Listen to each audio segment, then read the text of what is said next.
Hey everybody, welcome back to BigRedEDC. Yep, it's another Bestech knife.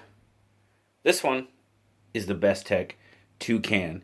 Now, the Toucan was actually a viewer request. Somebody wanted to get my thoughts on the Toucan. So you know what? I went out and got one, and that's exactly what we're going to do today. I'm going to give you my thoughts on it. So try to please as much as I absolutely possibly can. Now, the Toucan has been around for quite some time. It's not new by any means, but we're just able to get my hands on one. So let's take a look at it. As I said, this is the Bestech Toucan. G10 handles with some nice texturing for grip on that G10. Really good gripability on it. Stainless steel liners. And as you can see there is some milling for weight reduction going on there, which is always nice. Nice anodized aluminum back spacer, excuse me. Decent lanyard hole there. That's what a pocket clip looks like, just in case you forgot. Apparently I have. Stainless, right hand, tip up carry only. Not overly deep carry. As you can see there, we got a decent amount that's going to be sticking out of the pocket, but not too bad. A little over average, I think. It is a liner lock. Let's see, what's our liner looking at? I'm going to call that 30%. Liner's not quite, well, maybe it is. Just right at maybe fully engaged. So roughly 30%. You can make the call. Now this is where things get interesting. We've got this D2 kind of, what are we going to call? A drop, kind of a drop, recurve, tanto, which I've appropriately nicknamed the Recantrop. Yep, that's right. The Recantrop blade. Blade's got a lot going on. It's kind of a drop, kind of a tanto with a pretty nice recurve in it for sure. Got kind of stonewashed flats there. Satin grinds. There, of course, is your Bestech logo. There's your Bestech B on the pivot. There again, D2. Now you do have this little bit of a hole here cut out. As you can see, it is a flipper. Some decent jimping on the flipper tab. Action is pretty darn smooth. Drops okay. Need a little bit more oil, I think. Yeah, I need a little cleanup in there.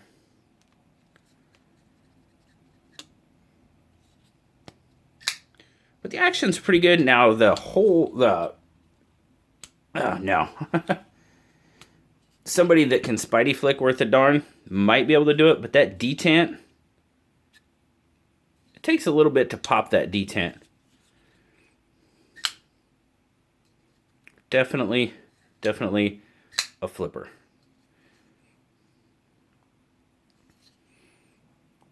Now the choil on this one, the choil's kind of elongated, and just with the blade shape there, it just looks kind of odd when you first look at it there with the plunge grind. But it's actually a pretty decent forward finger choil, if that's your jam. Definitely usable as such. Now you do have some jimping. The jimping, not so much. not very useful. Now, in a normal grip, I mean, I can lock in and my fingers not really going anywhere. That's not really because of the jimping. That's just because of the handle, my thumb placement on the spine and where my hand is on the handle, that it pretty much just kind of naturally locks in there pretty well. Not really a function of the jimping at all. But as I said, you can get up on it if so need be. Get forward, get some good purchase for some draw cuts. Now with that kind of tantuous blade there, for sure, going to be able to get some good draw cuts with it, without a doubt.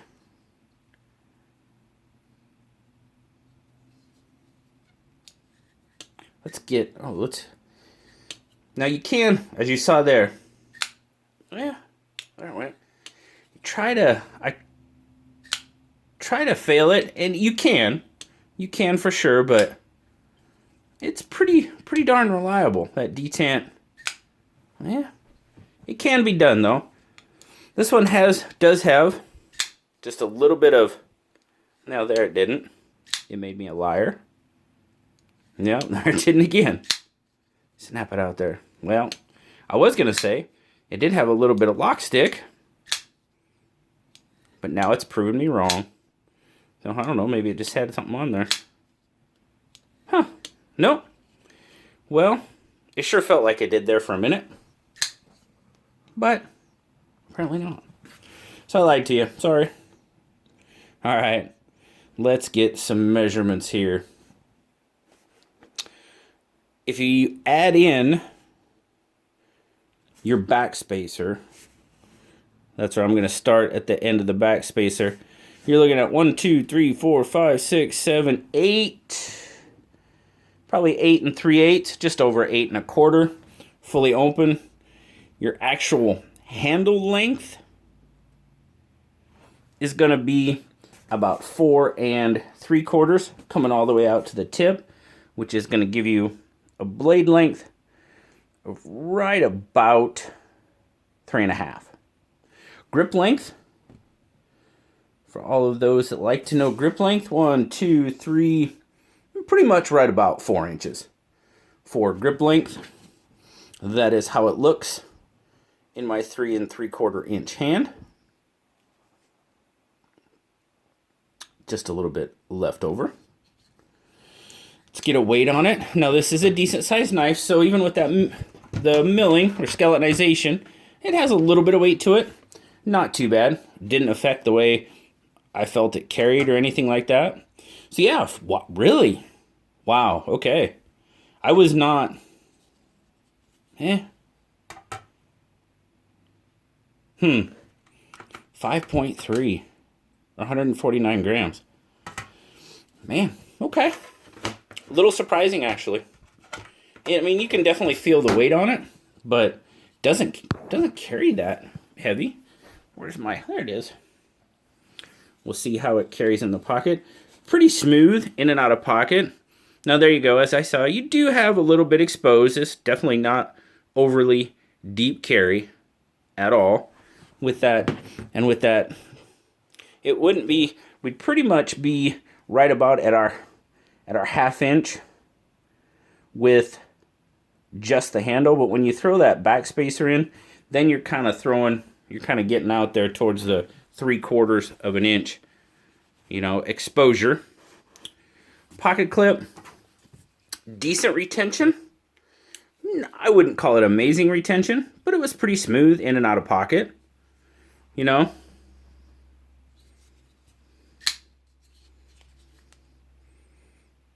Overall, there again, it's a Bestech.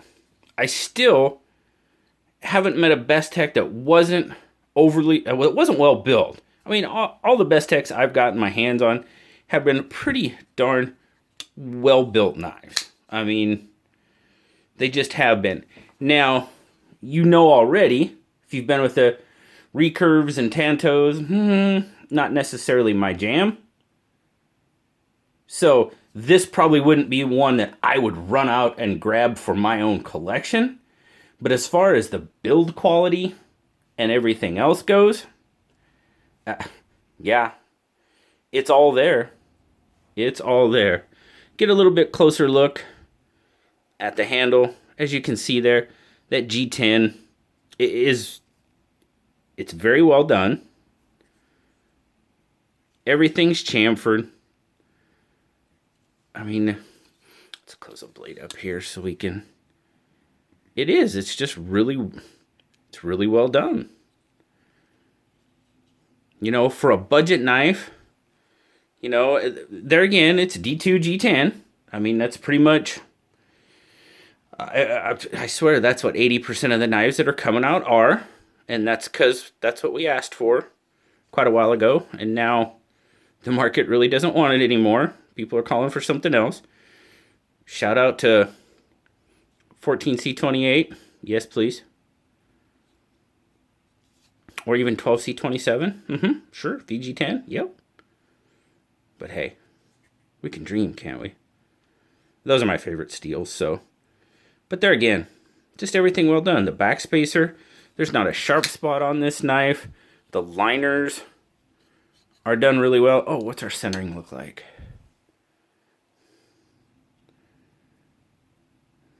Pretty darn good.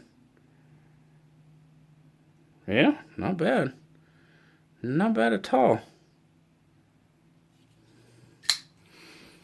Yeah, guys, again, I mean... Like I said, would this be one I would run out and grab for my own collection? No. It's not, because of the blade style. Just not my jam. The recurve, Tanto, not my thing. But, as I said, as far as the build quality goes, you can't argue with it. It's another well-built Bestech knife, and it's going to perform for you as such. Not sure if I said, but ceramic ball bearings in the pivot. Did I say that? And that recantrop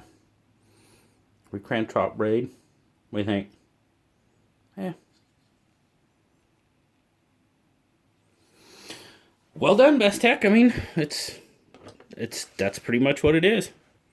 Another well-built Bestech knife. Hard to argue with it.